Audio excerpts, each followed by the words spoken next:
Yo, yo, yo, what is going on, everybody? Let me know if you can hear me okay.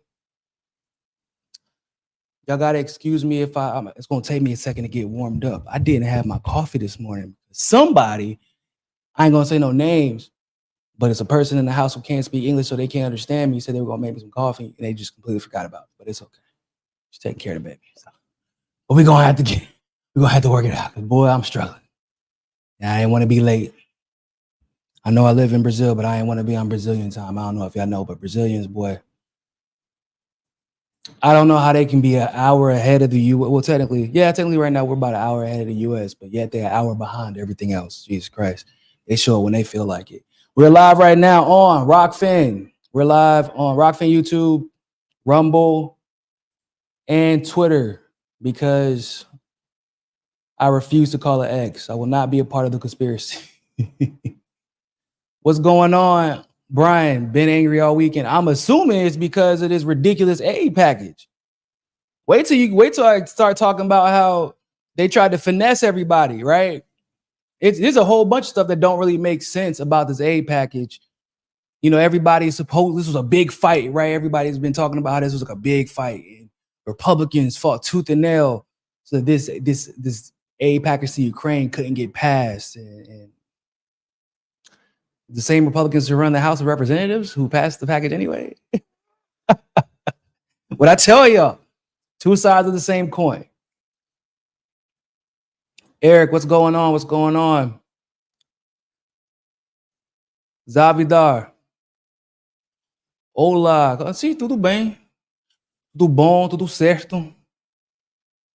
Eu estava falando que a minha esposa esqueceu fazer meu café. Então, agora eu fico muito... Não sei como se fala em português, mas... eu não estou bem acordado agora, mas eu vou tentar. Sherilyn, what's going on? What's going on?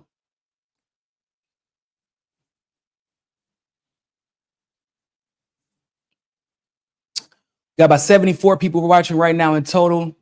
Make sure y'all like the video. Like, share. Oh, man, see, keep messing up, man. I always forget to share in my Telegram beforehand. Y'all gotta forget, bro. Y'all know my ADHD be going crazy. Listen, y'all, for those of you who don't know, I talk about it pretty often. I guess I haven't talked about it here in a while, but I have ADHD. It ain't one of those like, oh, man, like I have problems focusing. That's not my problem. My problem is I can focus on 30,000 things at the same time. The problem is when you're focusing on 30,000 things, you're absolutely going to forget to do one of those things.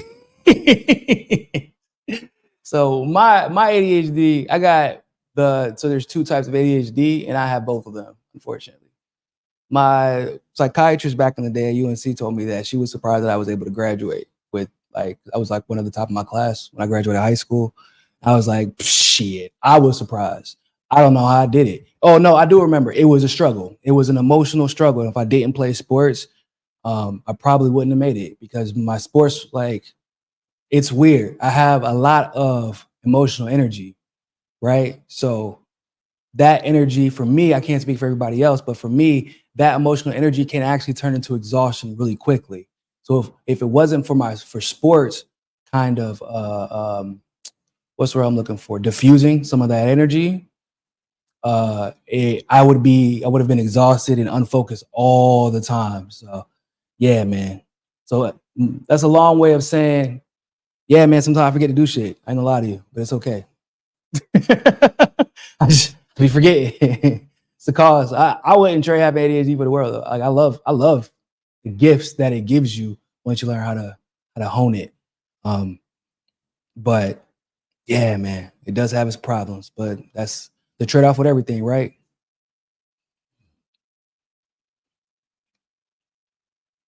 Our brains never turn off for Asperger's people.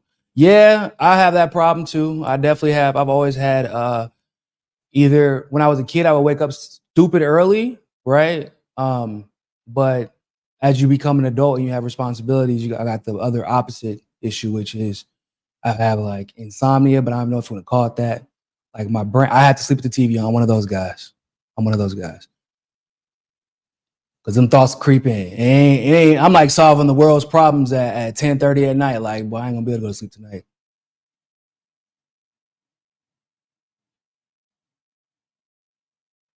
Thank you for pronouncing my name correctly. The baby is beautiful, but your tremendous energy is a positive, my friend. Oh, thank you very much. I appreciate it. I appreciate it. You know, it's funny. I've had people refer to me sometimes as a robot too, which is kind of crazy. I guess if you know me in person, because so if I'm if I'm close to you, and we're gonna get started here in about 2 more minutes. Make sure I like and share. Just wait for my Telegram people to get in here. If I'm close to you and we're having a conversation and you need my honest advice, then all my emotion and all that, I have emotional intelligence, but all that other stuff gets turned off because my goal now is to solve your problem, is to resolve whatever issue that you're going through. And while you're being all like hyper emotional and hyper reactionary, and I'm just like, all right, okay, all right. Well, here's your problem. And it's like no more emotion. It's not like that. It's not that I'm not understanding your emotion. It's not that I'm not experiencing emotions. It's just that if I'm going to get to a conclusion to help you resolve your issue, I can't then be clouded by my emotions if you're clouded by your emotions.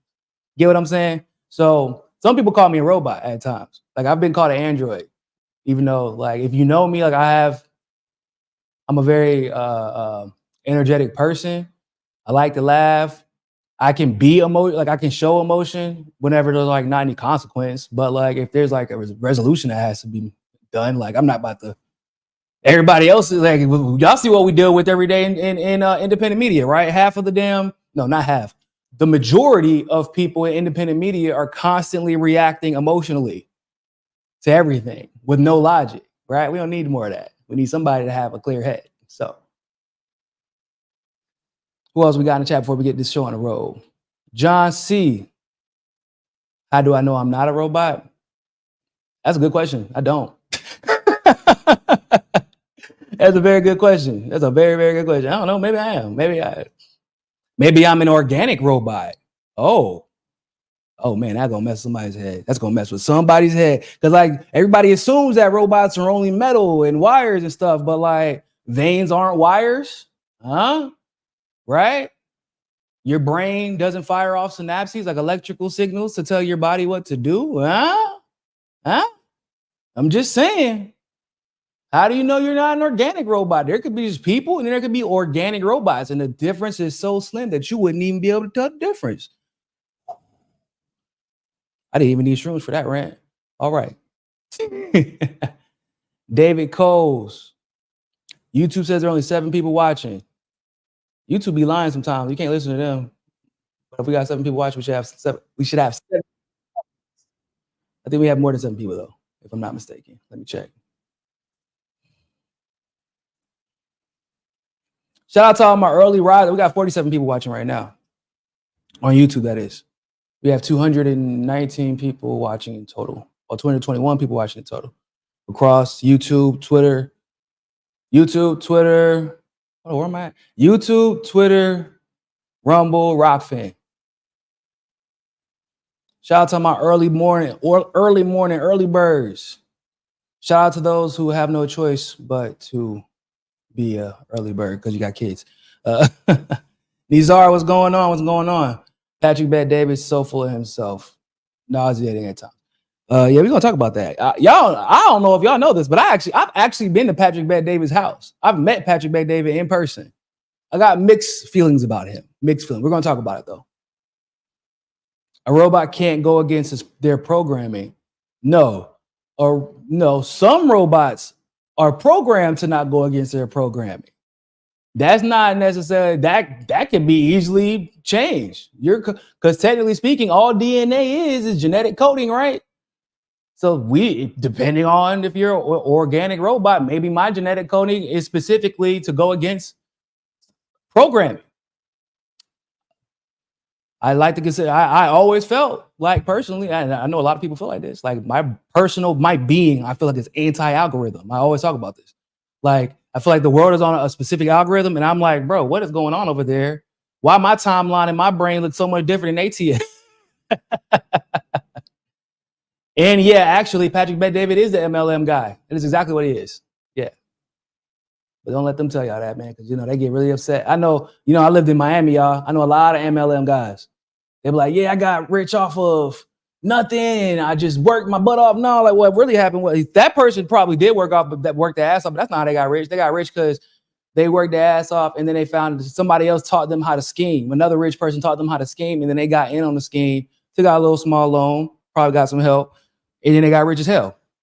That's usually what happens. Just speaking from the experience that I've had with other people in Florida. Y'all know I worked in Boca Raton. Boy, that's the MLM. Like that is that's where all those federal cases and shit, like they had medical. So they were selling medical equipment. Like they were selling fake health insurance at one point. Bro, like there's a lot of shit that happened in South Florida, that specific part of Florida, because of those MLM schemes. So, yeah, man. Yeah. Let's go ahead and get this show on the road, man. So what we got right now? Yeah. What's going on, everybody? Thank you all so much for tuning into this live stream segment of For the People podcast. I am your humble host, Niko House. Y'all know a funny story. Somebody told me if I call myself humble, then I must not be humble. Maybe you're right. I don't know. Probably. I don't know. Shit, I guess. But I don't know why I can't call myself humble. What? I can't call if I call myself black, am I not black? I like calling myself humble because some people might think I'm not. And what did Drax say on Guardians 2? I'm extraordinarily humble. No, somebody really hurt about that though. I had another person upset. Because I went out of my way to make sure that my audience who is watching Kavork, the Syrian analysis, pronounce his name correct. Somebody was really upset about that. They're like, how dare you? I knew how to pronounce his name. Okay, motherfucker, you ain't the only one watching. What you mean? Like, I don't know if y'all know this. For me, at least, so I grew up in a military town, right? And where I wasn't in a military town, we were around. Even if I wasn't there, I was always around people who had somewhat unique names because they were either Hispanic, Arabic, Desi. So like when you're in a classroom, for example, I was one of those kids. I know it sounds crazy, but I was one of those kids who the teacher always pronounced my name wrong. They always called me Niko. Very rarely do they call me Niko because with the K, it confuses people. If they see a C, they would know what to say. But with the K, it confuses people. They're like, well, why didn't they just put it with a C? It's because my name is Greek. And they were assuming that it was short for something. When for a lot of people, making sure that their name is pronounced correctly is actually just being polite. I don't understand why that's like, that was a weirdly controversial thing. Like, yeah, I was joking about it, but like the reality is I like pronouncing people's names correctly. It's not cool it's not cool to be so lazy that you don't pronounce somebody's name correctly. Yeah, man. People get outraged by the weirdest stuff, but they don't get outraged by the right stuff. Like what we're about to talk about right now with this Ukraine-Israel bill. I don't know if y'all heard the news, but they passed some legislation to give more money to Ukraine, to give more money to Israel. And I'm gonna find this video for y'all real quick before we actually read the article, because Lord baby Jesus, it's embarrassing. It is embarrassing, this video. It's embarrassing because of the preparation that had to, like, this is like premeditated shit. Y'all look at this. Treasonous. I don't know what else to call it. That's exactly what I would call it. Treasonous. First of all, this is so goddamn corny. This is the corniest.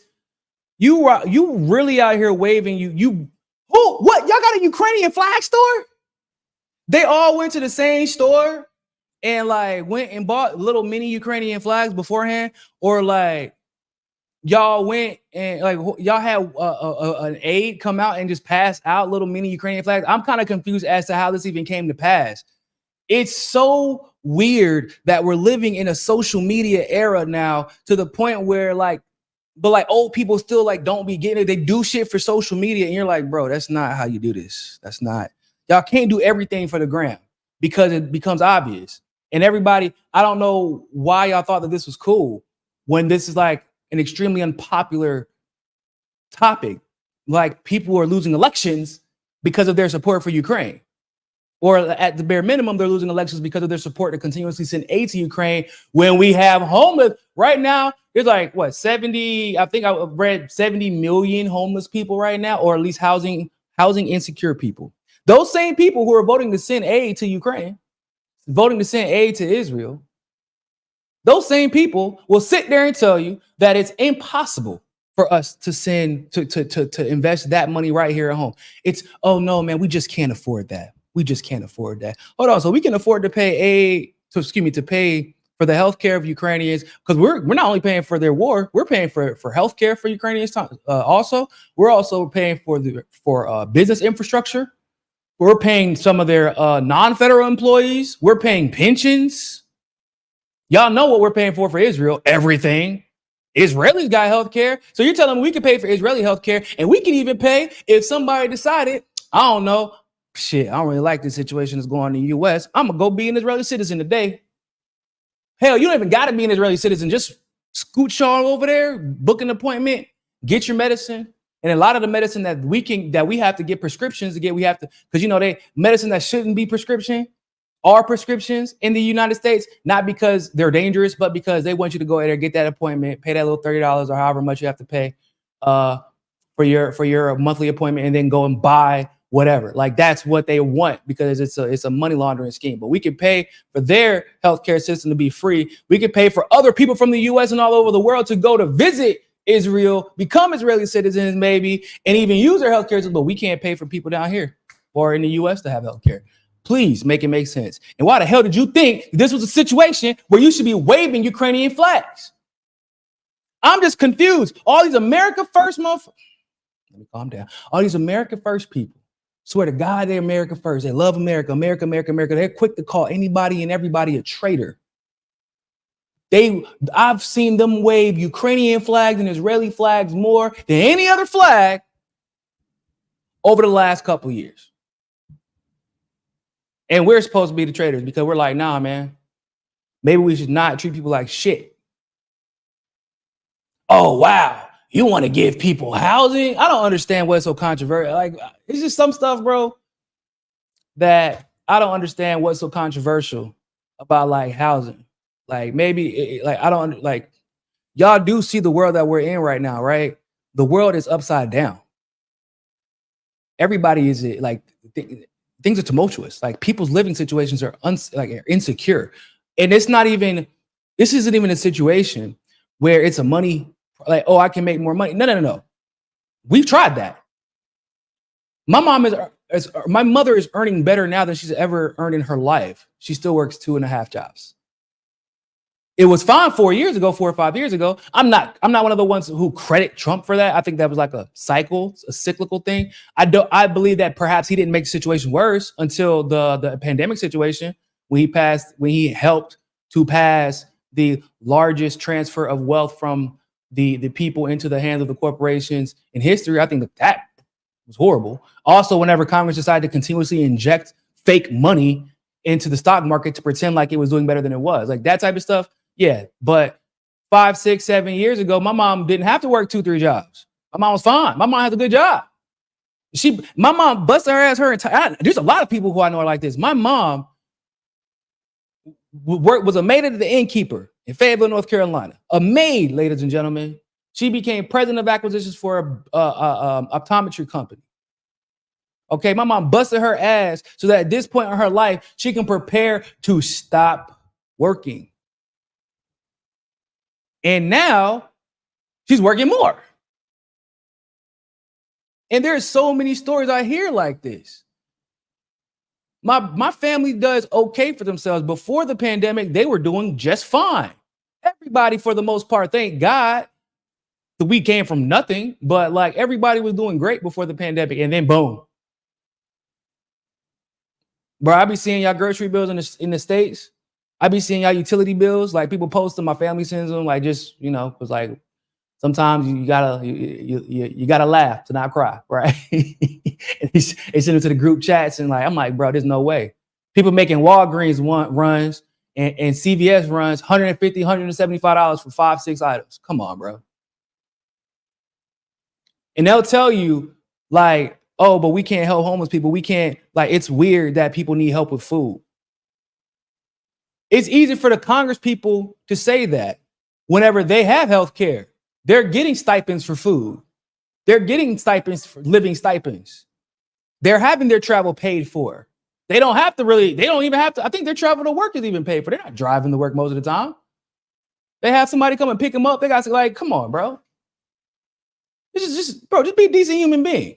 Like, you don't gotta label yourself. You don't gotta call yourself communist, capitalist, socialist, whatever, bro. Just like be a decent fucking human being. We have more. The U.S. has had more than enough money to stop people from living without dignity. And they just refuse to, while they simultaneously pass this type of shit, which I'm going to read to y'all. And they convince a whole group of people, like, if you want to help people, and you're just stupid. You're just a simp. Why would you want to help poor, homeless people and mentally ill people? Man, like, come on, bro. Come on, bro. And there's not enough people. There's so many people who are more upset at, like, people's student debt being forgiven than this type of shit. Like my man said on Twitter, this is treasonous. House proves bill. Go ahead. We're going.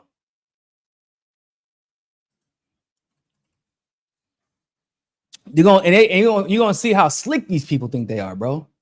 So the House approved $95 billion foreign aid package Saturday in a pivotal moment for House Speaker Mike Johnson as he tries to stave off a right-wing rebellion.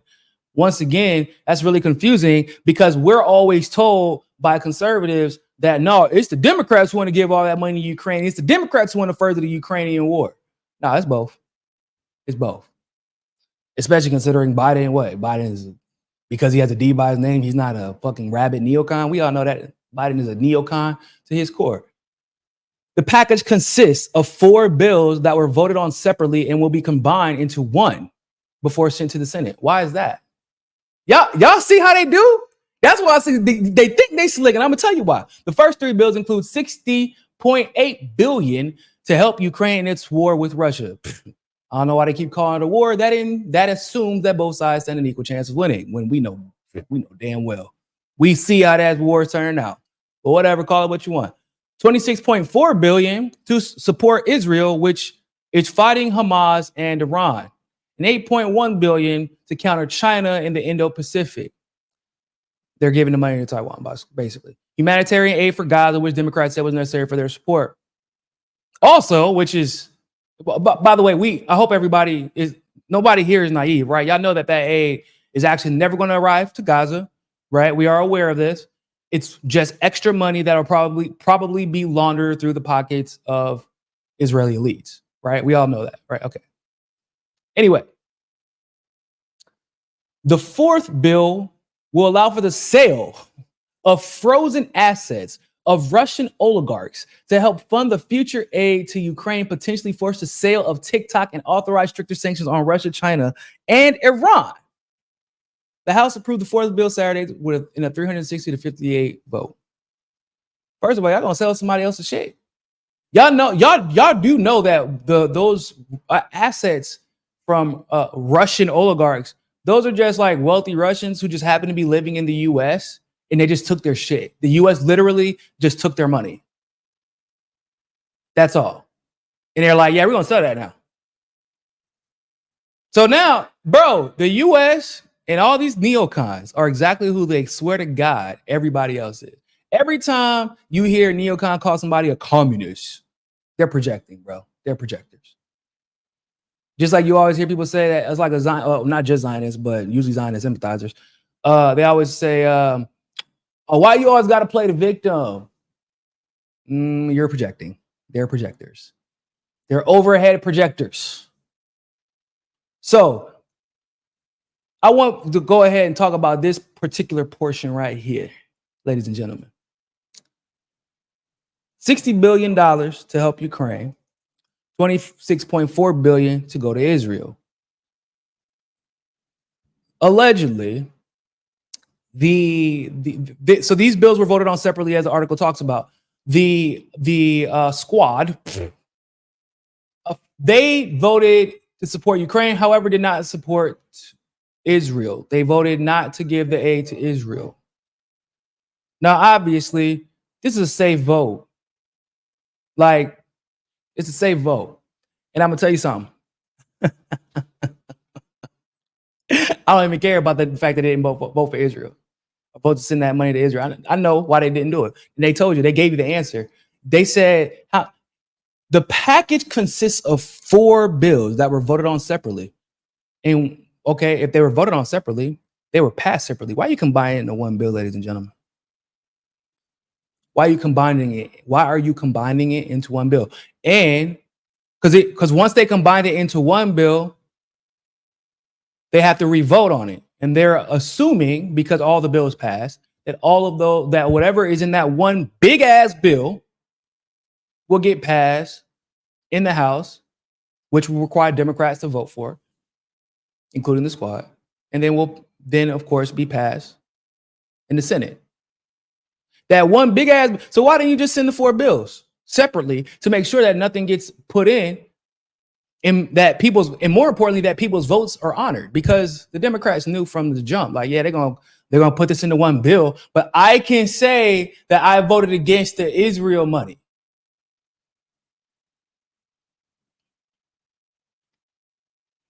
Oh man, the title does say million. Thank you for catching that. It's billion. Whoo, I lied. Let me fix that.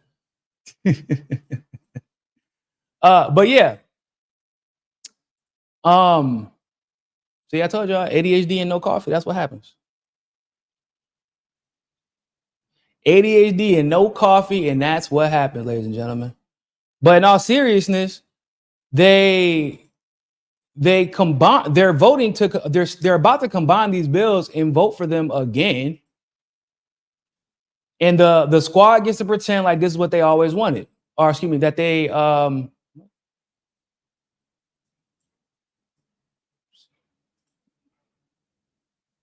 sorry, it's telling me I can't do it. Anyway, the squad gets to pretend like oh yeah, but whenever it was a separate bill, I voted against it. I only voted for aid to Ukraine. First of all, once again, like we always keep saying to y'all, you can't vote for you can't vote to send money to neo-Nazis. Well, shit, man, I don't know. Maybe there ain't no more neo-Nazis left. Like, they might already be gone. They might be dead by now.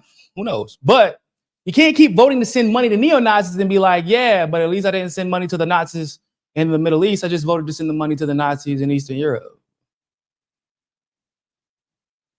What? Nah, bro, it don't work like that. It don't work like that.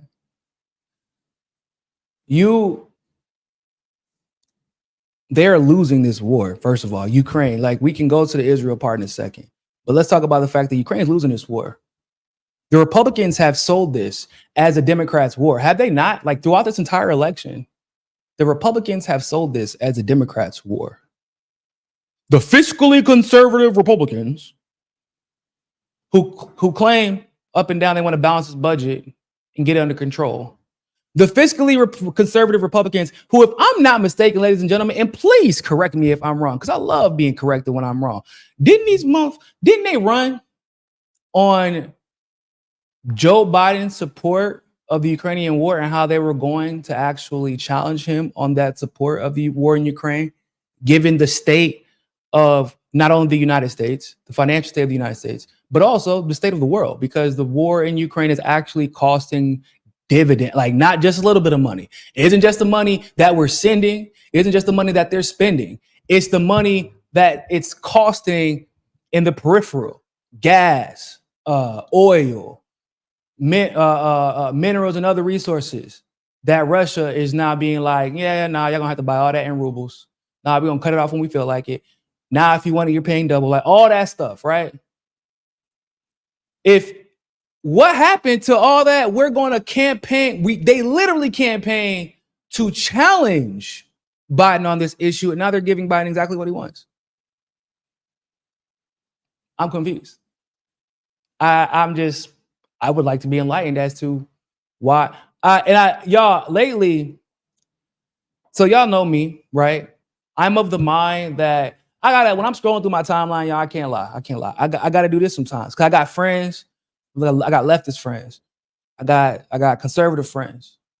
I got friends that are a little bit more liberal. Not really. Actually, no, I don't really have that many but they're a little bit more liberal than I would be, right? I have friends that are a little bit more like neocon-ish in their belief system than I am. I got friends that are way more communist and into communist theory than I am, because I'm all about application rather than I'm all about application of unique circumstances and taking into consideration what everybody has going on, and then and that usually falls into a communist or a socialist umbrella on some issues, but other issues maybe not, right? I'm not a pacifist. Some people preach pacifism. I'm not a pacifist. I'm all about giving you your comeuppance. If you come up in me, your up's gonna come. That's what's gonna happen. That's what you come up to me. That's what's gonna happen. But a lot of times on my timeline, y'all, I'll be having to do this sometimes. I'll be having to do a lot of. I'm like, bro, I'm not gonna react. I'm not gonna react because everybody be falling for the team's bullshit. They fall for the home team's bullshit. And I've been seeing a lot with my conservative friends with this whole pitching of they still over here worried about the left, the authoritarian left. Bro, your people just sent more money to Ukraine after y'all swore to God that it was going to be different when the Republicans got in power because they opposed the Ukraine war en masse. But what? Hold on, no. They said that Mike Johnson was worried about this bill getting passed. Like he wanted to make sure this bill was passed because he had to stave off a right-wing rebellion. Huh? That's not the lie that y'all told us in midterms.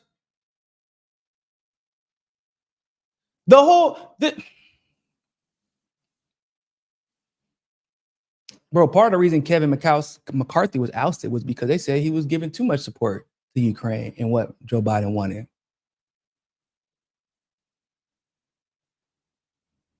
And y'all saw that video? Y'all even pull it back up again?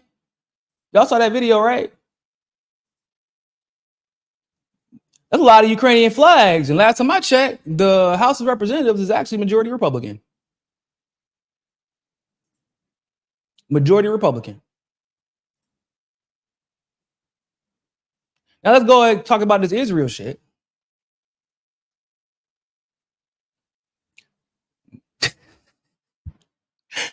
$26.4 billion. Joe Biden in the United States, and not just the United States, really all of the West said, hey, Israel, y'all really messed up with this Iran thing, attacking the Iranian generals in Syria. Iran might attack, just don't do anything about it. We'll even let you go into Rafah. We'll green light this genocidal mission if you just don't do anything about it. Yeah, fuck y'all. We're going to do what we want to anyway. That's what Israel told the United States and the rest of the West. That's what happened. Mm-hmm. Every single time the United States tells Israel not to do something, Israel does the opposite, people. Israel literally, that's not hyperbole. They do the opposite. Hey, man, don't go to war with Iran, please. Yeah, we're going. Netanyahu verbatim literally said, we will defend ourselves how we choose. In other words, yeah, we don't care. And once again, like I said the other day, it couldn't be me. I'm paying all your bills. You basically living under my roof, or you in college somewhere living abroad, right? I'm paying all your bills, all your utilities, all your food. You just living La Vida Loca over there on my checkbook. You bucking on my watch, okay? And then whenever I say, hey, man, just chill out, you like, nah, bro, I'll spend your money how I want to. And while the United States is in this legislation, they're passing sanctions on Iran. They were threatening sanctions on Iran because Iran responded to Israel. They didn't initiate anything with Israel. They responded to Israel. They've been threatening sanctions. So they punish Israel for disrespecting them, ignoring them, treating them like whatever, like, yeah, man, whatever. We're going to do what we want to. We really don't care what you got to say about it, even though you're paying all of our bills. There wouldn't be no Iron Dome without the United States. And they are punishing Israel by giving them $26.4 billion. Wow. And instead, By the way, let's not forget about the fact that y'all know that what this 26.4 billion is really for, though. Y'all do know why. Y'all know they had to pass this like out of nowhere because that Iron Dome situation. If I'm not mistaken, the missiles from the Iron Dome cost roughly $50,000. Every single missile was like $50,000 at least. At least $50,000. So basically, they fired everything and they're broke now. So what I'm telling y'all is they couldn't even replenish their Iron Dome to defend themselves if it wasn't for the US. But the only reason that they had to defend themselves is because they attacked first, once again, against the advice of the US. And so what does the US do to reward Israel? Because it ain't just like, it wasn't just Israel using the Iron Dome to defend themselves. Everybody had to jump in. Jordan had to jump in. Even the United States had to jump in and use some of their artillery to defend Israel as well. So we punished them by giving them $26 billion to do the same thing. Come on, bro.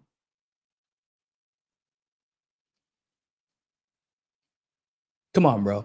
And we're gonna look at Patrick Bet Davis clip after I read some of these chats, because this is what I be talking about. Like I said, Patrick Bet PBD is actually like, he's not a bad guy. Like, he's cool. Not like necessarily my cup of tea when it comes to certain things, but he's like a chill dude. He wasn't really. No, he is arrogant as hell. He's arrogant as hell. He is arrogant. But yeah, hey, look, I'm telling y'all, bro. Yeah, when somebody goes bald or is going bald and they get some hair, like, y'all know there's like a little fancy hair thing that all the rich people are doing now. Like you wake like Patrick Bet David did it. Nick Wright from First Things First, the sports talk show, did it. Jason Whitlock did it. Tory Lanez, who's in jail now, he did it. Boy, I'm telling you, boy, somebody going bald and they get some hair, you can't tell them shit. Anyway, Brian said Taiwan never asked for money. I know Taiwan really is just trying to not get blown off the face of the map, and the US just is not helping the situation because they're giving Taiwan all this money, but Taiwan's like, I mean, we're gonna take the money, but y'all do know y'all antagonizing China, and this isn't gonna work for much longer. I don't know why they keep doing it, but we do know why they keep doing it. It's damn chips.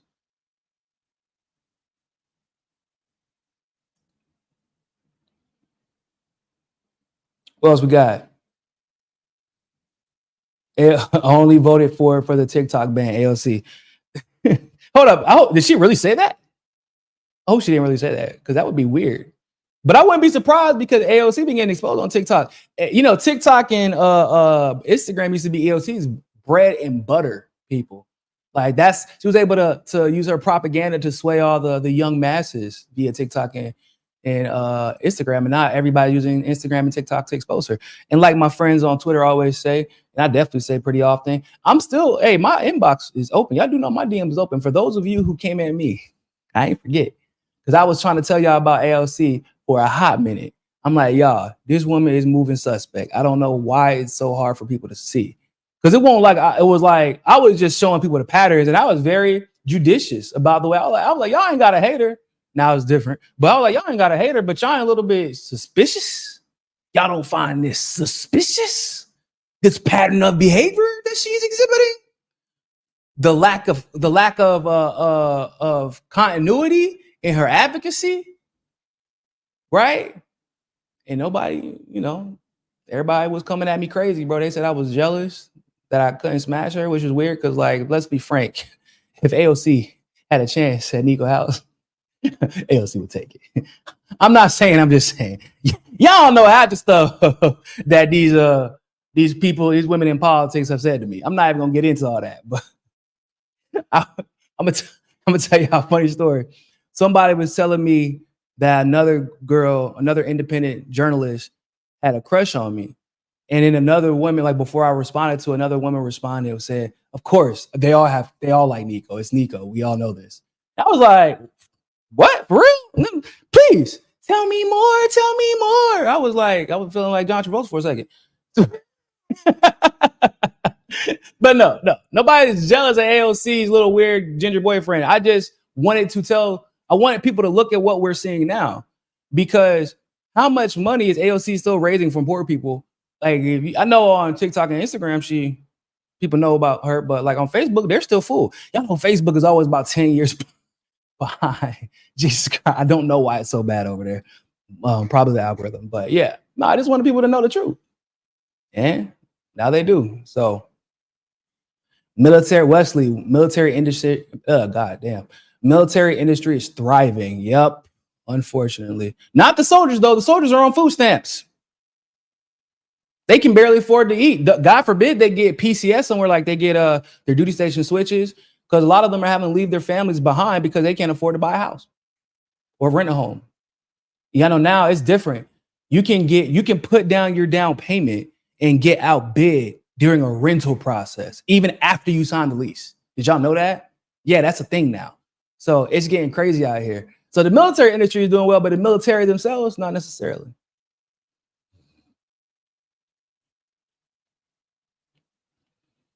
Some Republicans piled onto the short bus for a show. That's for damn sure.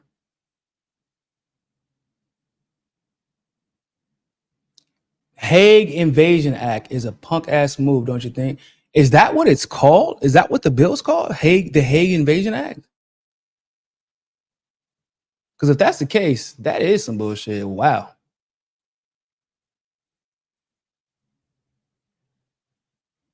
All right, let's go ahead and check out this clip. Patrick Bet-David was interviewed on what's that douchebag show? Piers Morgan. He was interviewed on Piers Morgan. And y'all know Patrick is a very passionate guy, man. He's a very passionate guy, and he was going into one of his rants. And sometimes Pat will go off, man. You know, he'll tell his truth, and sometimes it sounds really great until somebody who has, you know, who don't really care about how much money he has because he's not paying their bills decides to ask him a follow-up question. And that's what happened in this clip. Let's go ahead and take a look. Your number one move should be protect your border, not Ukraine. If you're saying let's worry about Ukraine, maybe it's number 9 on the list. It ain't number 1 above the border. That is the most ludicrous argument I would ever make. Well, let me ask you this. We have to take care of America let me ask you this. Then we take care of everybody else. Why should America be supporting Israel then? That's thousands of miles away.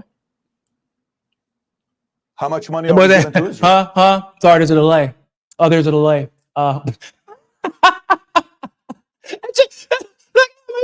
Ludicrous argument I would ever make. Well, let me ask you this. We have to take care of America let me ask you this. Then we take care of everybody else. Why should America be supporting Israel then? That's thousands of miles away.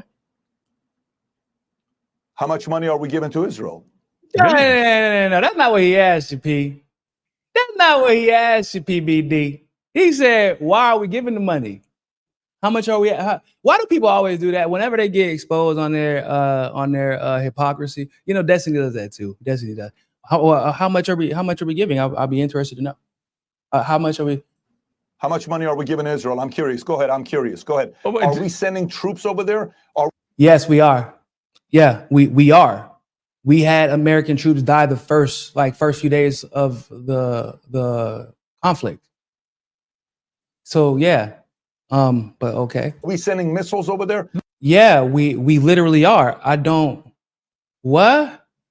No, but how much money are we giving to Israel? I know the dome we've given it since 1945. America has $10 billion we've given to them. $3 billion is towards the dome. Yeah. How much money are we giving them? More than that for the dome. Like we gave $3 million to help with the dome initially. We also paid for their missiles after. Billions of dollars. Not comparable to what we've given to Ukraine in 12 months. Well, what does that have to? Y'all, I'm confused. Oh, we gonna finish watching it because that now, just out of curiosity, did I mishear the question or did Patrick mishear the question? We gonna 24 months? No way. Not even close. Isn't the principle the same? You're doing it to help them defend themselves.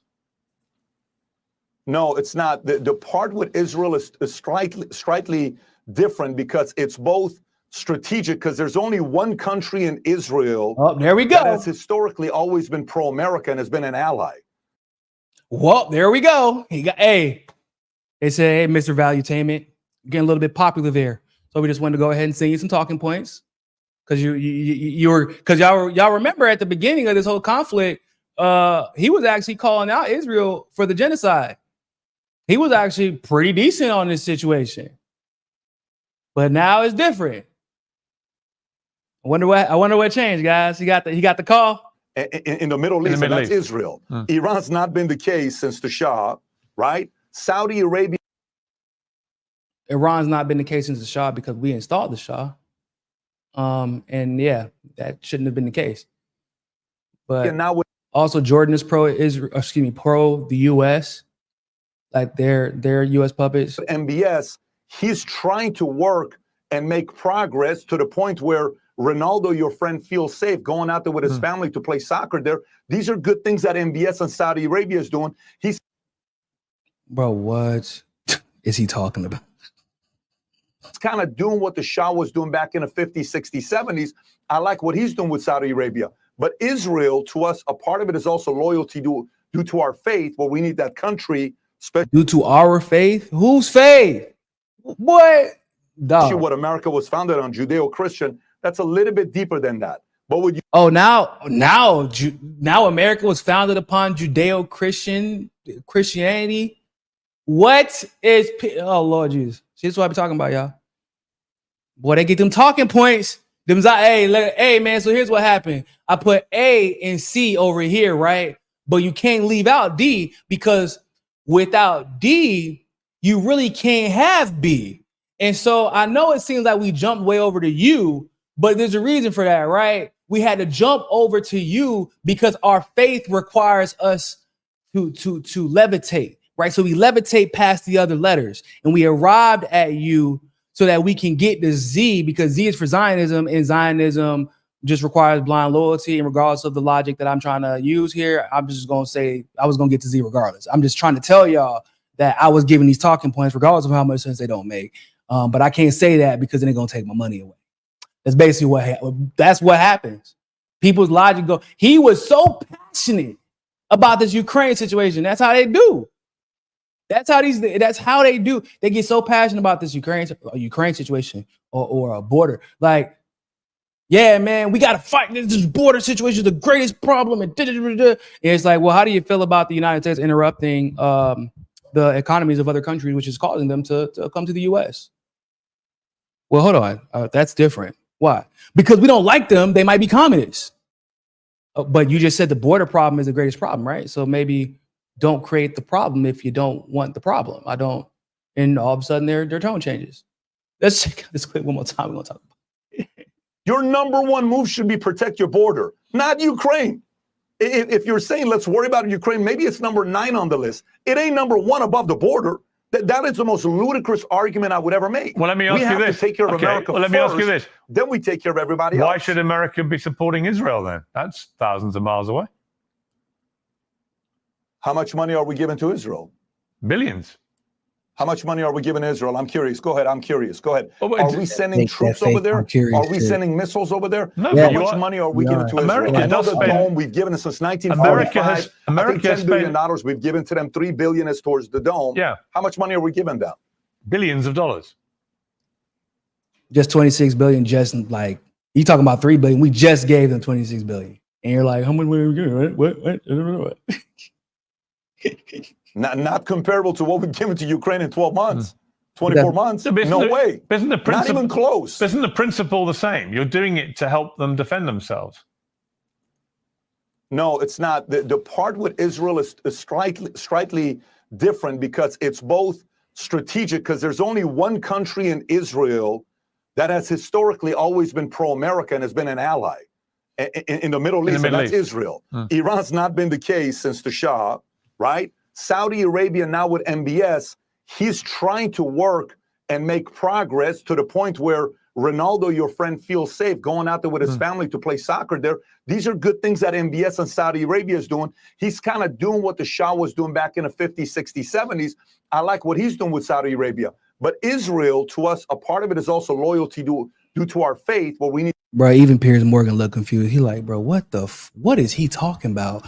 You know, like you probably talking out your ass. If Piers Morgan is looking at you like, I should have just brought on Bassem Youssef again. I should have just brought on Bassem Youssef again and let him talk, because I thought that all brown people were created equal. when it comes to talking about issues of the Middle East. Clearly, I was wrong. Just because somebody, there's a such thing as a model minority, people. Yeah, I do know that. We're going to talk about that in a second. But yeah, that country, this is what especially what America was founded on, Judeo-Christian, that's a little bit deeper than that. But with Ukraine, the guy's an opportunistic guy. Respect to him that's coming up to America, making everybody feel guilty and raising money. I salute him for being a great beggar and a great... Oh, he's a great beggar, but Netanyahu... Oh, no, actually, he's right about one thing. Netanyahu is not a great beggar. He don't give a shit. He going to get his money regardless. So let's talk about this really quick. So, ladies and gentlemen, this should be if you are ever wondering, does having money make you smart and knowledgeable on geopolitics and international relations? This is your answer. Just because you have a bunch of goddamn money does not mean that you understand what the hell you were talking about. Because what the hell? I don't understand what's up with this phenomenon lately of people like, oh, I'm rich, therefore I understand politics. Most rich people don't give a damn about politics before they get rich, which is how they got so rich. They're like, hey, I'll pay whoever I got to. I'll do whatever I have to. I'll kiss whoever's ass I have to in order for me to get rich. And then they all of a sudden want to talk about politics on the podcast because it makes them some money. I cannot be clear enough. Just because you are rich does not qualify you to talk about politics. Like, just go ahead and get that out the way, right? Just like because like Patrick Bet-David is Iranian. Yeah, like you're Iranian. He's like, yeah, man, it was so bad. Well, how do you know that? You've lived here basically your whole life. Well, like he doesn't speak Farsi. He's outside of him literally being Iranian, he's basically lily white. And that's just, I'm telling you as a perspective of that. I'm telling you from a perspective that's met him. I've met him in person. I've talked to him. I've had a one-on-one conversation with him. I'm just being honest. Like, not a bad thing. I'm just telling you, I don't like this thing where people invite people. Oh, he's Iranian, so let's get him to come on and talk bad about Iran because it agrees with our point. He doesn't know anything about Iran. People like him avoid Iran like the plague. They avoid the culture. They think that everybody's the same. They buy into stereotypes the same way that somebody from the South would try to convince you that their racism like wasn't a big deal, or like they would just try to convince you to ignore it. Like, no, the South was amazing. What? South never, like the slavery thing wasn't even that big of a deal. Right? Like that's the type, like that's what they like. People who like people from like, so if you get a white Cuban from Miami, they do the same thing with Cuba. Oh, Cuba's so horrible. Why? Because Fidel Castro desegregated the country and then didn't let your grandparents who stole their business keep that stolen business. The stolen crops, stolen profits that they stole from black people, mestizos, and indigenous people. Like, yeah, I guess that would suck for you. Yeah, that would suck for you. That's like, just because you came from a place doesn't mean you're qualified to talk about what's going on there. Just because your parents who don't also equally don't know shit or have a vested interest in you, like you not viewing them as like profiteers from a corrupt system, they're gonna lie to you. And then you go on and tell the like, oh yeah, who does that? Like, don't get me wrong, I love my mom to death. I'm not gonna repeat something on camera just because my mom said it. I learned that when I was 8 years old. Like, damn, sometimes my mom be wrong. I didn't even know that. No, I was later than that. I ain't gonna lie, like 12, 13. Like, I remember the first time I said something that my mom said, like that was back then, that was your best defense. My parents said, and now you're like, bro, my mom said it. I'm gonna go ahead and triple check 5 times because probably it might not be entirely accurate, but that's what people do. But Patrick Bet-David is money first. I want to be very clear about it. And that's a fact that he's very proud of.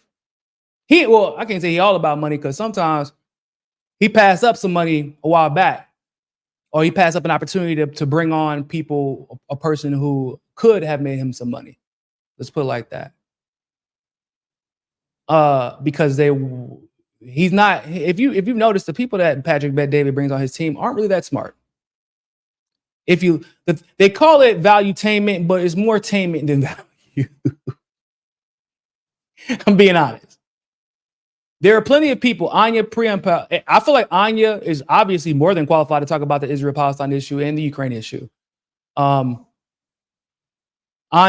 has the gravitas, she has the experience, She has the level of popularity and the backing of the Gray Zone and Max and all those people. Like, she was like, I'll debate you. Like, Bassem was on and Patrick was kind of quiet, like not quiet, but like he wasn't combative with Bassem Youssef, if I'm not mistaken. But the reason why is because he knows he doesn't know much about that topic. And he also knows that he's wrong on that topic. If he's going to talk about giving aid, because if he gets questioned enough, the truth is on basically any given topic, if PBD thinks that he's going to get questioned too much, he won't talk to you about it. Or he'll deflect, or he'll defer, do this thing where he's like, I'm gonna let the dumbest person on my show argue with your ass, so I'm not embarrassed. He does that all the time. Being honest. And you can't sit here and tell me that conclusion that he came to with the Israel aid is okay. Like, you can't tell me that conclusion that he arrived to is organic. You cannot tell me that. You were so passionate about, are we sending troops to Israel? Because we've sent troops to Ukraine by hook or by crook, right? By the Foreign Legion, where they're not officially connected to the U.S. and through U.S. troops, actually. Okay. He's like, are we sending troops to Israel? Yeah, we are. And honestly, Piers Morgan should have said that and see PBD's reaction, but he probably knew, like, yeah, I already know where this is going. Are we sending missiles to Israel? Yeah, we are. I don't know what you're talking about, bro. So you're telling me, you're asking, this is what I'm talking about. We're bringing on people to talk about these issues who don't even have a basic baseline understanding of what they're so passionate about. And it is embarrassing, to be honest with you. I don't care how much money you got. It's embarrassing. In fact, it might be even more embarrassing. Because you got so much money, you got all these resources, you got a team of researchers, and you ain't think to research before you go on there. Hey man, really quick, how much money do we send to Israel before I get up there and talk really passionately about Ukraine? Because you know Piers Morgan is going to be on the side of sending money to Ukraine. He's an establishment puppet. But this man literally sat up there and said, how much money? Now, I'm not saying he had to know an exact number, but his statement implies that he didn't even know that the 26 billion was coming before he got on there and talked about it, because the bill was in the works already. He should have at least had an estimate. He's like, I know about the 3 billion to the Iron Dome. Yeah, from forever ago. You know how much money we sent? Like, we sent billions to restock the Iron Dome since then.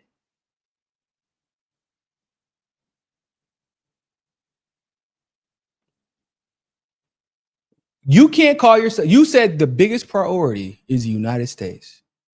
You can't keep calling yourself America first if you're Israel first. You were so passionate. Oh, we got to protect our borders. We got to protect our borders. Okay. You know what? If that's something you want to be passionate about, go ahead, bro. Then be passionate, but don't then switch it up. Because it was like, got to protect our borders. Why? Because America's got to be our number one priority. What about when we send money to Israel? Well, hold up really quick. That's different. Well, no, because what Piers was saying, by principle, it is actually the same thing as Ukraine. People have to understand, why are we sending money to Ukraine? It isn't because we love Ukraine, because like Zelensky is like this just really inspirational figure. And every time he sits in front of Congress, with his powerful oration skills, he, just convinces everybody. Just give me money. Like, no, it's because it's a military strategy to combat Russia's growing influence in the region. That's what they don't want. Really in the world, not just the region. Okay, so why do we pay Israel? Because we don't want Iran's influence and Russia's influence, really, and Syria's influence, et cetera, to grow in the region. So we give Israel, but it's the same thing. So by Patrick's own logic, we should be giving money to Israel. So it's like, you can't have either or. What do we always say, people? These people get exposed when it comes to Israel. They get exposed so quick. Everything you thought that they believed in. That's why I got a lot of respect for the conservatives who are being like, they're like, nah, man, they don't support giving you money to Ukraine. They don't support giving money to Israel. They say like we might differ on like, so I believe that, yeah, there's a border crisis, but we might differ on the solutions and the cause of the border crisis. But at least that they're consistent. They're like, nah, I don't believe in giving money to that damn war. Well, hey, cool. We'll stay there then. Because they really do believe in American first. And to be completely honest, most of the world's problems wouldn't be happening if America actually did put America first. They're usually not putting America first. They're putting elites first. And most of those elites, or at least a good amount of them, are not loyal to America. They're loyal to themselves. And I would challenge Patrick Bateman, like I said. So I'll tell y'all this story. So I'm gonna tell y'all. So I'm not gonna say who I was with, but I was part of a group of people that was invited to Patrick Bet-David's house. And his house is insane, by the way. It is insane. The man's house, like, and he has good taste. I gotta admit that. He does have good taste too. The dude, I saw he had like a McLaren. I think he had 2 McLarens. Like that, like it was something crazy. It was like either he had 2 McLarens and a Lambo, or like a McLaren, a Lambo, and a Ferrari. Like it was something ridiculous. And when I was listening to him talk, he's one of those people that if he gets in front of, let's just say, Kim Iverson, for example, he'll pretend to be anti-war and he'll agree with her and he'll talk using very similar talking points that she uses. But at the moment that he gets in front of a conservative, for example, it's communist this, communist that, communist this, communist that, communist cause all the problems. And then the moment he gets in front of like a really, really smart person, like let's just say he got in front of an Anya or a Max, or like somebody who's just very, very not only well versed in these topics, but experienced, he'll sit back and act like he's listening because he doesn't want to expose how much he actually doesn't know. Patrick has he's very good at this. It's probably one of the reasons that his podcast has been so successful, other than the fact that he has a bunch of money behind it. But he's very good at like picking his battles. But the problem is, if he doesn't feel like you're at the status that he is at, he don't want to pick his battles with you. He would rather act like you're not, like you don't exist. Like, yeah, y'all know people like that. There's a lot of people like that, right? We have that. We deal with that all the time in independent media, right? It's like Ben Shapiro. Ben Shapiro is really good at picking fights with college kids. Destiny is very good at picking fights. He was until recently. Destiny was very good at picking his fights until very recently. Destiny avoided debating leftists, true anti-imperialist, anti-war leftists until very recently. And the moment that he got introduced to actual anti-war leftists, where like he had to debate Fiorella at a Better Discourse conference, 4 years ago, maybe? I think it was about 4 years ago. Fiorella handed him his ass. Because that was the first time that I personally witnessed Destiny debate an anti-war leftist. And it did not go well for him. Then the very next event, the same event, conference that I went to, I debated Destiny.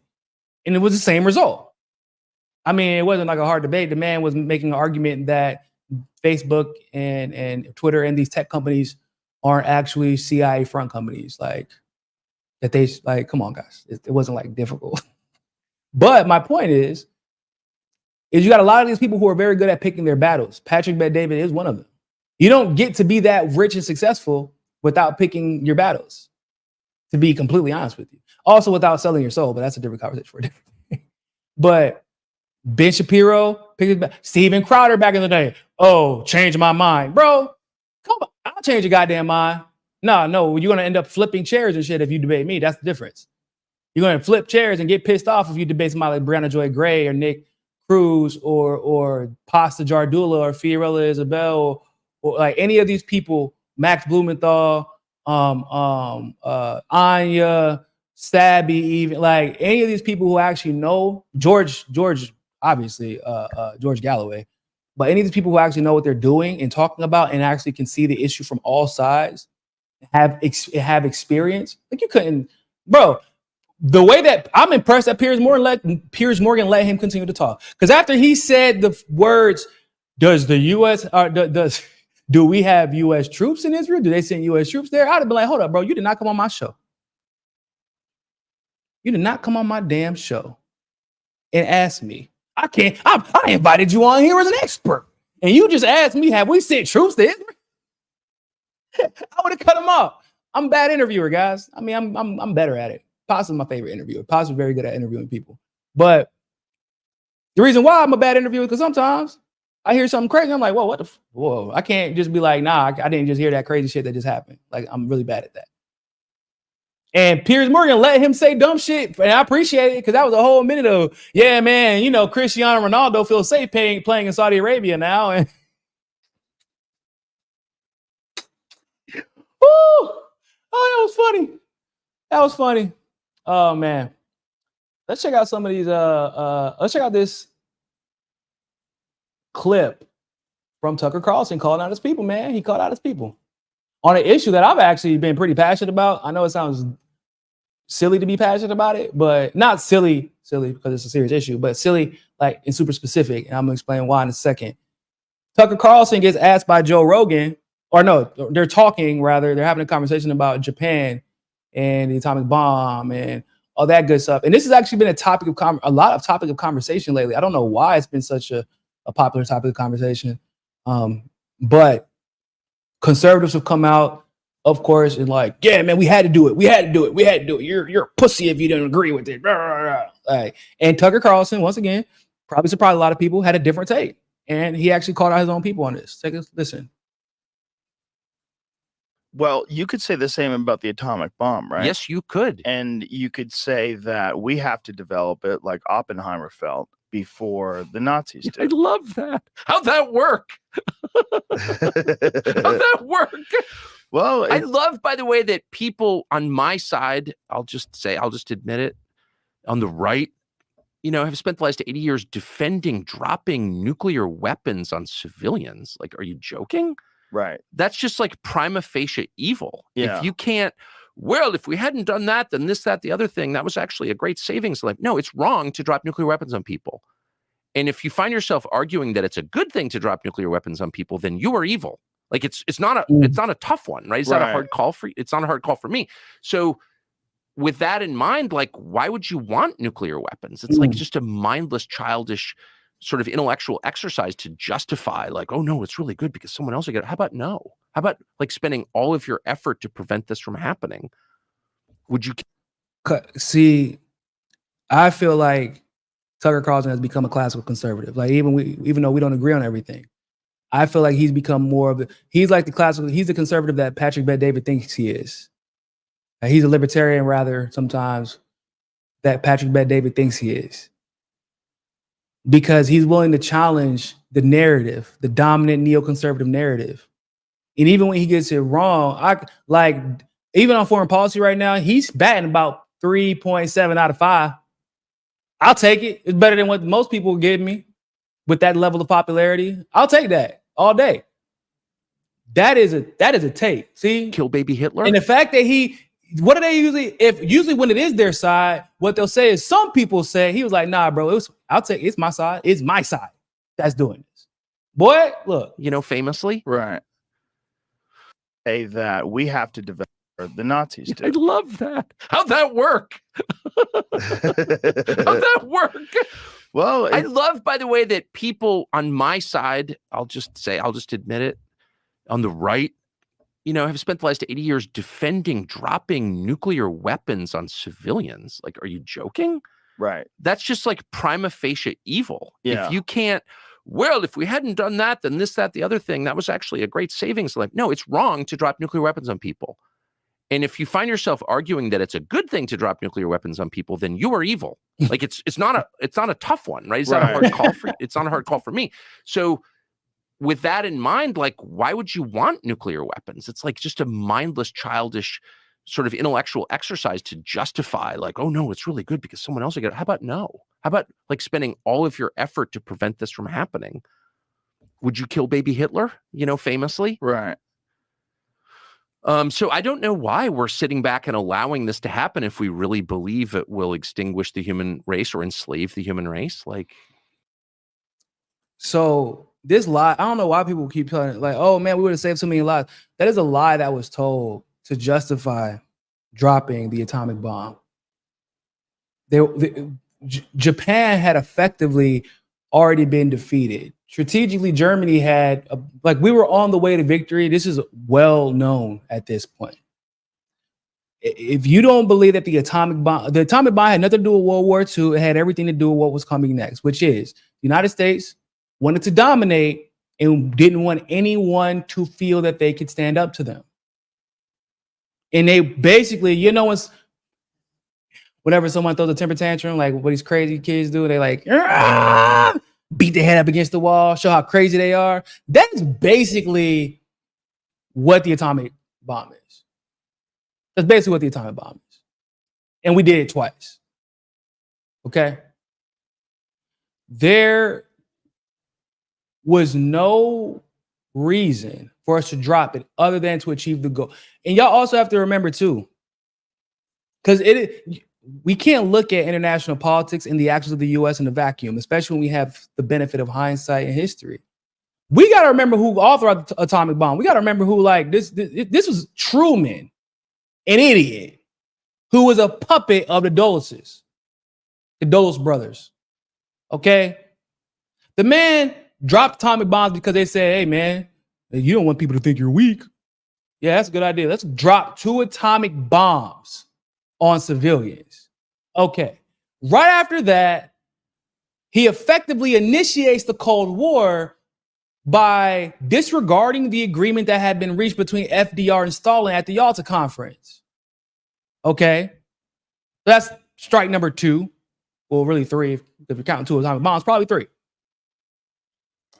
Then the man creates the CIA, right? Yeah, people forget about that. That's CIA. Then also we don't get Henry Wallace because they wanted to uplift Truman. That's a whole different thing. With Henry Wallace, we don't get atomic bombs. Truman, we got 2 atomic bombs, CIA, and the Cold War, which then of course led to millions of more deaths. Or hundreds of thousands of deaths, rather. So it like you are pushing propaganda to justify the deaths of, like, once again, I do the color test. I got to do my little color spectrum test. Could you ever see? So if the US decided to drop a nuke on Germany, why didn't they drop a nuke on Germany? Why didn't they drop a nuke on Germany? They started the war. The part of the reason why Japan felt so bold was because of what? Because of Germany. Why didn't you drop a nuke on Germany? Even when we were at war, Cold War with Russia, we didn't really attack them directly. Why is that? Why didn't we go? So we were doing crazy stuff. Cambodia, Laos. Y'all remember? Like, y'all know all the different places that we've done crazy shit. Like, why haven't we done anything egregious in these white dominated countries that we have all this beef with? Because they see them as differently. Like, even when we hate you, yeah, we hate y'all, but it's a different type of hate. It's a different type of hate. It's a strategic hate. It ain't like a we believe that you are lesser type of hate. Like, they believe that the Japanese were lesser. We know how that goes. They believe that those who they massacred in Cambodia and Laos were lesser. They believe that the Africans that they've genocided and allowed the genocide of in multiple countries are lesser. Those in Afghanistan and Iraq are lesser. They believe that. They believe that Africa as a continent is lesser. They assassinated the former chairman of the African Union in Muammar Gaddafi. Do y'all understand how insane that is? Could you imagine, once again, which is why we got the color spectrum test, could you imagine the United States, or any country for that matter, saying, yo, man, we got to assassinate the chair of the European Union? What? Hell, you can't do that. Why? Because that's insane. I shouldn't even have to say it. Why do you have to not say how insane that is for everybody to still acknowledge how insane that is? Because that's rules-based order. And the rules say, if you look like this on this side, you look like this, then your life has more value. If you look like this on the other side, then sorry for you. It's the sad truth. And the only way that we're going to be able to start having conversations like about why things are really allowed to take place is if we have people like Tucker who are willing to say, yep, that's my side. We got to take ownership for that. What the fuck is wrong with y'all? What is wrong with y'all for thinking that this is okay? Why are you justifying? How can you be anti-government and defend atrocious actions committed by the government? It's the most confusing, frustrating thing. You can't be, that's why I always say, people say, oh, leftists are big pro-government. Nope, not me. I'm a leftist, and if I was a communist, I wouldn't be the kind of communist that a lot of these people like probably associate with. I'm a Fred Hampton kind of guy. I'm a like, fuck the government type of communist. I'm a like, we don't need the government. Like, you know, there's like the people who want to put the means of production in the hands of the government, then put the government in the hands of the people and stay on. Like, nah, I'm like Black Panthers. They're like, bro, we don't need them for shit. We can grow our own stuff. We can teach ourselves how to shoot. We can educate our own youth. We can create our own community. That is the type of guy I am. I guess technically that would be anarcho-communism. I don't know, but whatever. I don't care. I like that better. I really don't want to rely on the government for shit. I don't want the people. I want the government to be nothing but like a facility I want them to do nothing but facilitate but even that needs to be streamlined. I don't want them to do anything but facilitate. That's the only thing. Because even if you don't have a big government doing it, you're going to have a little government do it. Like, so that makes it like, whatever, cool, facilitate. But I believe that militaries should be state. Like, that's how it used to be. That's how the militias used to be. State to state, city to city. And then you join together. That's what the National Guard used to be. It weren't National Guard. They were militias. They were state-ran militias. And whenever the country needed them, they would join together. Like, that's what I believe. But you got these conservatives who swear to God, oh, the government does everything wrong. What about these wars that they're starting? Well, no, that's different. We got to go to war. Why? Because the government said so. Well, I thought you hated the government. But that's not what I meant. What did you mean? I meant I don't want just say what you want to say. You're mad that the government is taxing you. Like, just leave it at that and we can all agree. But don't say you're anti-government, because you're not. You're not anti-government. When you push narratives like we had to drop the atomic bomb, we had to balkanize Russia, we had to go to war with Korea, we had to go to war with Afghanistan, we had to send Saddam to go to war with Iran, we had to overthrow Mossadegh. We had to.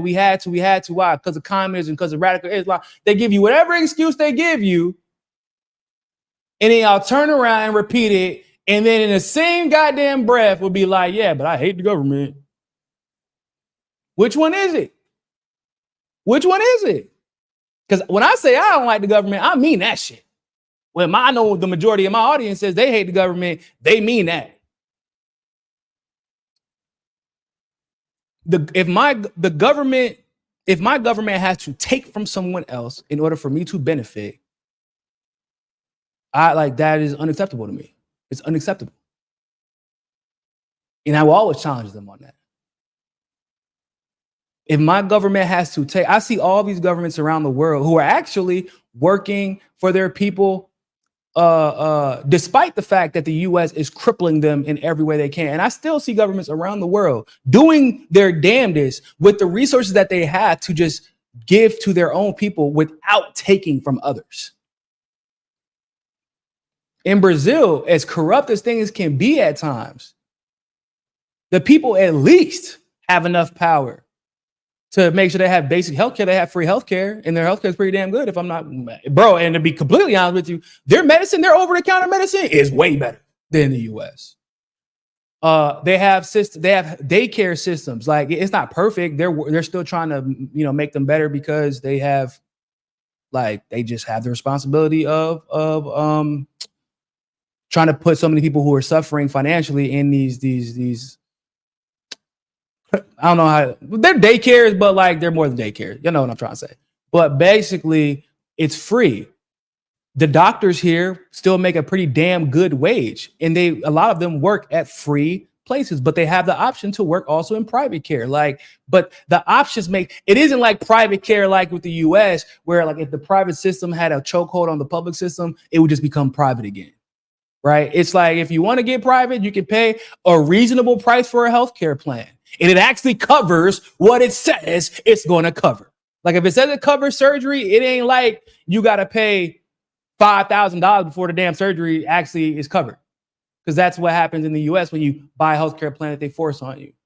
Right? And you have countries like Brazil and others that are not taking from other countries in order to give their people the basic necessities so that they can live with some dignity, right?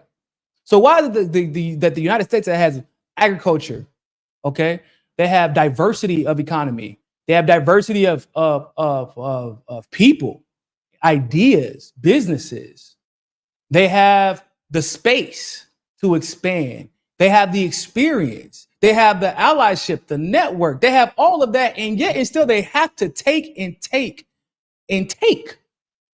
And people don't even have the things that they need.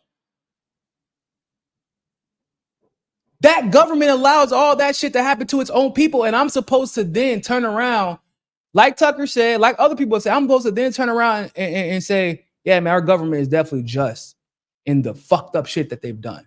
Excuse my language. No, I can't. The logic don't make sense to me. And we bring it back full circle to the ADHD. When you have ADHD, the type of ADHD I got, it don't allow for holes in logic. Once you know something and you know this other thing over here, if those two things don't clash, that has to be resolved or something is getting thrown out. You can't tell me that the same government that pushed COVID, or the vaccines rather, the same government that allowed athletes to die, the same government that dropped 2 atomic bombs, hell, the same government that used its own National Guard to bomb black people in Tulsa, Oklahoma, in Black Wall Street. The same government that knew in 2006 that the economy was going to crash because they had a whole meeting about it at the United Nations, and the EU completely changed their economy. You know, the EU granted accession, if I'm not mistaken, to Ukraine and Bulgaria.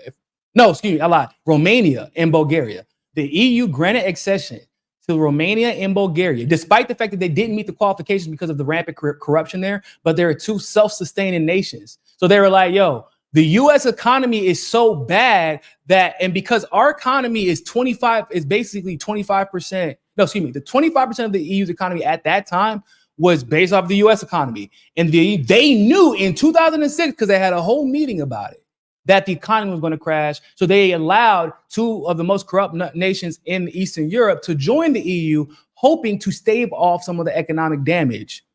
But my point is, they were doing all that because they knew, yeah, man, it's about to get bad. So let's try to help our people at least. What the U.S. do? They act like it wasn't happening. They acted like it wasn't. They acted like it didn't happen. And then when 2008 hit and that crash came and that housing market went bottom up, they were like, oh my Lord, I can't believe this happened.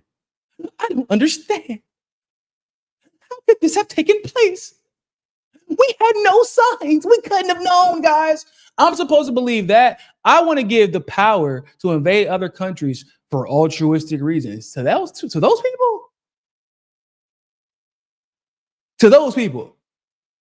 I want to give the power to drop atomic bombs to those people, or decide who does and does not have nuclear weapons. I want to give that power to those people. That's insane to me, people. Bro, y'all know that those are the same people that were injecting bullshit into soldiers before the war in Iraq. The first war, I want to say Desert Storm? Don't quote me on that. But basically, the reason why is because we had given them nuclear-tipped uranium amongst other chemicals to use against Iran. And when we decided to invade Iraq the first time, or was it Kuwait? I want to say it was Kuwait. Basically, when we were at war with Iraq, they still had all the weapons that we gave them. So before we sent the soldiers off, they just chunked them up full of bull. And when they came back, they were sterile. They couldn't have kids. They were getting cancer. There was a multi-billion-dollar lawsuit. And the information that would have won the lawsuit all just happened to be in the Oklahoma City Federal Building that got blown up right before the case was about to be concluded. So yeah, every single time the U.S. government, any establishment figure tries to tell me we had to do that, we had to. Nah, you full of it.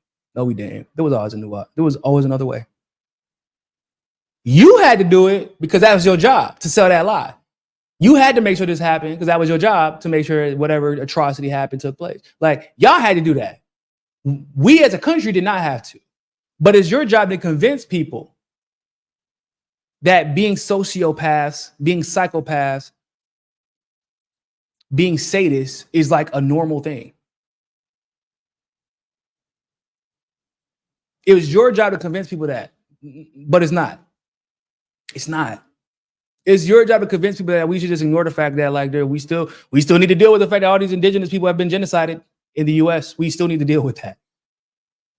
We need to deal with it. It hasn't been dealt. People are, oh, well, they get some money in some cases, in some situations. Yeah, like, but it's not enough. And as much as they're helped by the government, in some cases, they're still simultaneously hurt. Like they punish them for having their own encampments. Like they punish them for it, basically. They don't even get the same rights a lot of the time. We got to deal with that. We got to deal with, we need to further deal with what happened with Japan. Yeah, Imperial Japan was a problem, but Imperial Japan wasn't doing shit different than the Imperial United States was doing at the time. So I don't know why we keep pretending like it was different. Oh, we don't want to feel bad for Imperial. Further, and all those people that lived in Japan, they didn't have shit to do with what the Imperial Japanese military heads and government were doing. Like, that's why it's called Imperial. You don't get a choice if you live in the empire. You're just part of it. That does not justify you dropping a damn atomic bomb. What do you expect them to do? Storm the Capitol? Like what? Come on, bro.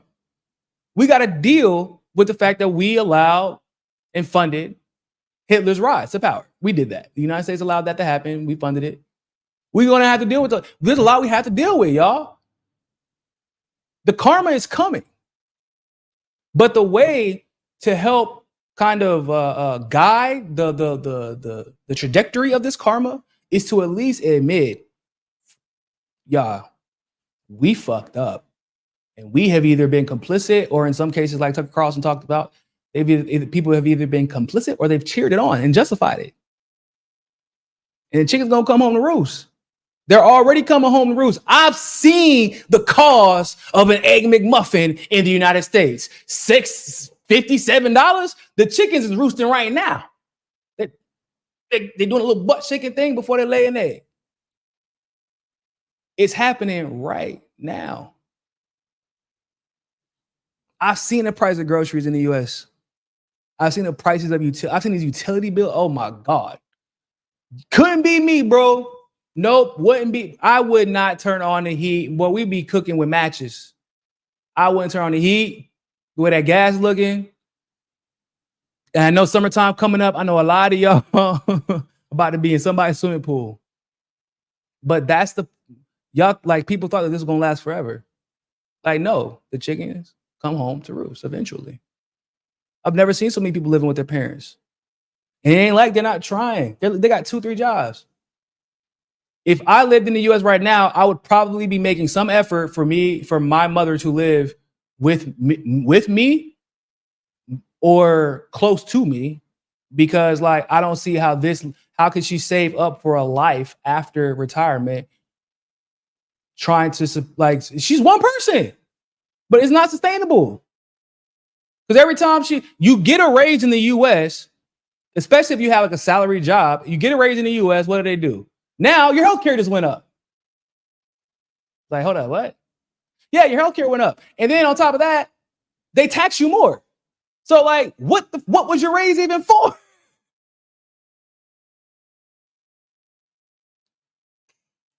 It's the chickens are coming home to roost. We cheered on AOC. They cheered on those Republicans. We cheered on Bernie Sanders as he's passing his bullshit. Like that, I didn't vote for Biden, but the people that we supported, we made mistakes. We made mistakes in supporting. They used that audience and that influence to boost him instead of challenging him. And it's largely because I can't say that I was in that camp, but a lot of those people who supported them never challenged them.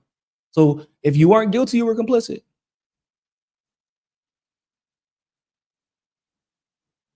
How much more are we going to have to suffer? How much more are people going to have to suffer? And like now, because the suffering was all around the world, and now it's at home. It's at home. And it's saying 2008, I keep telling y'all, There 2008, there was a way to come out of it. I saw like the light at the end of the tunnel, if you will. There was a bounce back that was reasonable. But that was whenever the US, when I say bounce back that was reasonable, I meant for the Western world, not necessarily for the rest of the world. But now I see more of a path for the global South for their economies to rise than I see for like the US and the West. Because they can rely on China. China makes great business decisions. They can rely on Russia. Russia makes great business decisions. They can rely on Iran militarily. You can't rely on US. You can't rely on the US for shit right now. You can You can rely on the US to send more money to Ukraine and more money to Israel. That's about it. And screw over their own people. That's about it. So if you're a Western country, if you're a NATO power, if you're any of that, like where is the protection in protecting the US and doing business with the US without strings, right? Like it used to be. There's none. I would at least make a call to Russia, like, hey man, real quick. I know we had our beef. I know we had our problems. But listen, man, I'm going to start over if you want to start over. Let's not be hamstrung by our past relationship. Let's try to start anew. We just had a solar eclipse. It's new beginnings, new energy. I'd be calling up Russia and China if I was the West and be like, look, I wasn't even in power whenever we were doing all that shit with the US. That was all this guy. This is just a thought. Sparky, thank you very much. Keep on trucking. Great work. Appreciate you. Let me check out a little bit more, a few more of these chats before we get up out of here. George Bush's grandpa, Prescott Bush, was a lawyer for the bank that funded Hitler's rise to power. Yes, he was. He's one of the war council, the wartime council that came to be after World War I. The U.S. in Harsley said the U.S.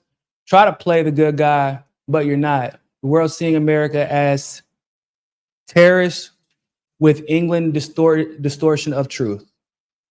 I don't know why I'm squinting like I don't have glasses.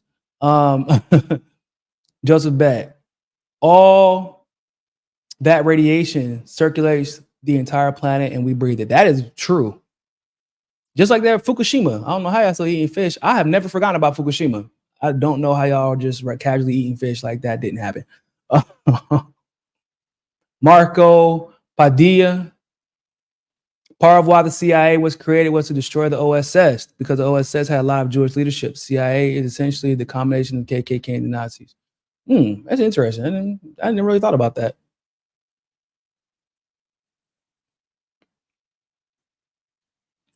Egg64, thank you for the super chat. Bro, this inflation and overtaxation is so bad. My garbage ass state tax, my jury duty check. What? They checked. Ooh, I didn't even know that was a thing. I thought jury duty was tax-free. Is nothing sacred, Lord. Nah, man, look, not for long. I really did not know that they could tax jury duty checks. I thought I was up there with Social Security. Oh, no, do they tax Social Security checks? I can't remember. Do they? I think they do tax Social Security now.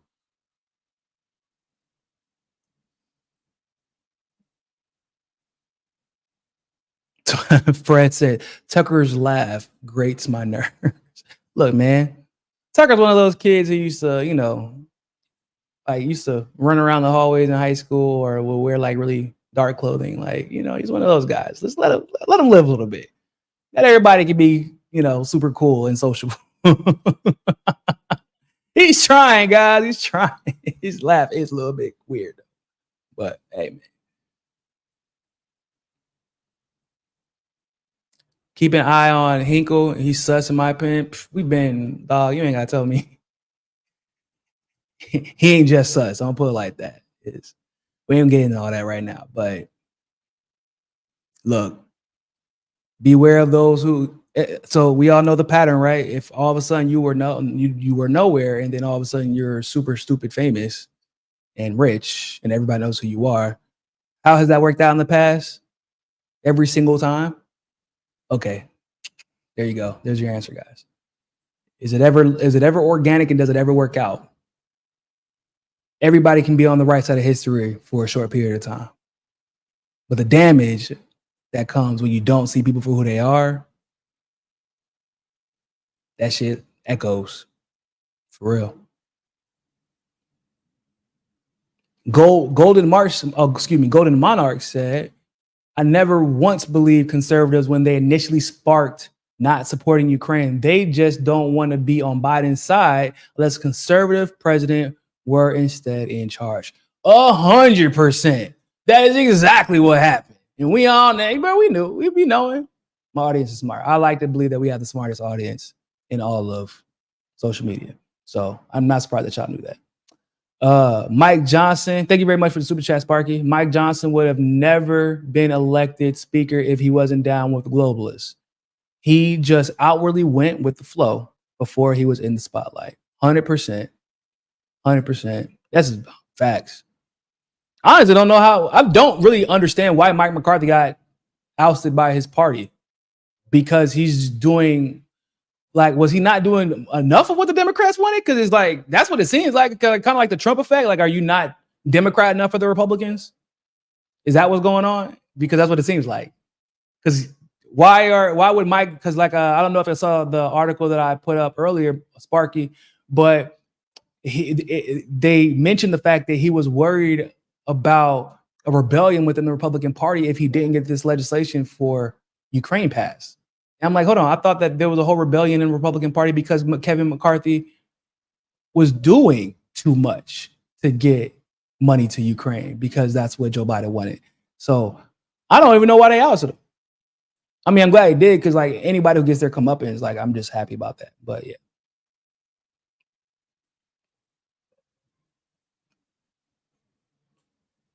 What we got? I'm gonna read a few more and we're gonna get up out of here. Joe OWS, Iran, Persia had civilization for thousands of years before the first stone was ever laid for the step pyramids of Egypt. Its poets, astronomers, and mathematicians are a gift to humanity. That is very true. Very, very true.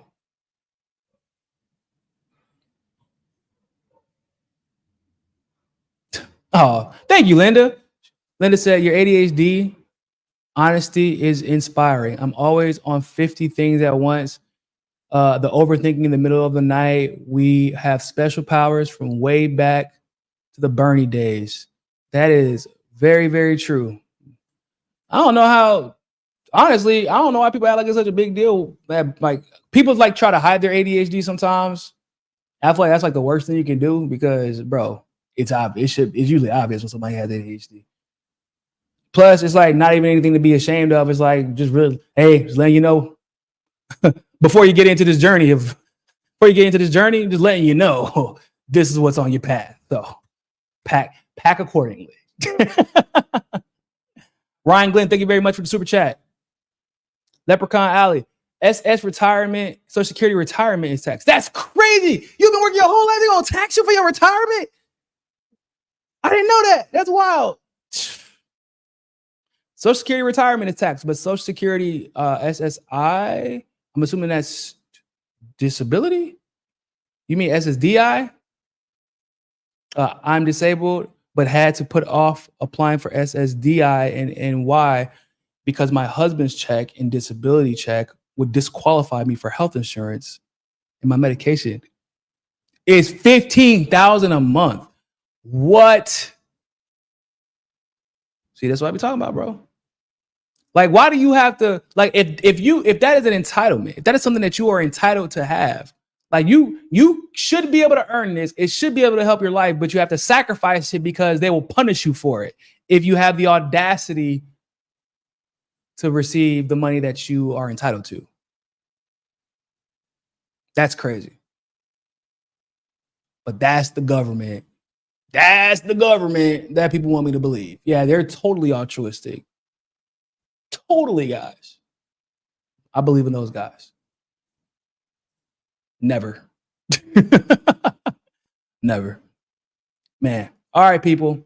I got to get up out of here. Thank you all so much for tuning into this live stream segment of For the People podcast. For those of you who tuned in late, make sure that y'all like the video. Make sure y'all subscribe. Make sure that y'all subscribe to my Telegram channel too. It is free, and that is how you know whenever I post something breaking, anything like that. post news. Y'all know we be getting censored. So when we're going through all those censorship periods, Telegram helps out a lot. You can also support the show, which is a huge help by joining Patreon. The link is in the description. You can support us through Cash App, Bitcoin, Ethereum. You can become a premium Rockfin member. And by the way, if you're a Rockfin premium member, you do know that if you subscribe to me, you can actually watch the premium shows of all of your other favorite journalists that are on Rockfin, from Convo Couch, Jimmy Dore, to Kim Iverson, to Heartlands Media. A lot of great voices on Rockfin. And of course, I am on Rumble as well. All those links are in the description. But more than anything else, always remember, find your balance. Peace.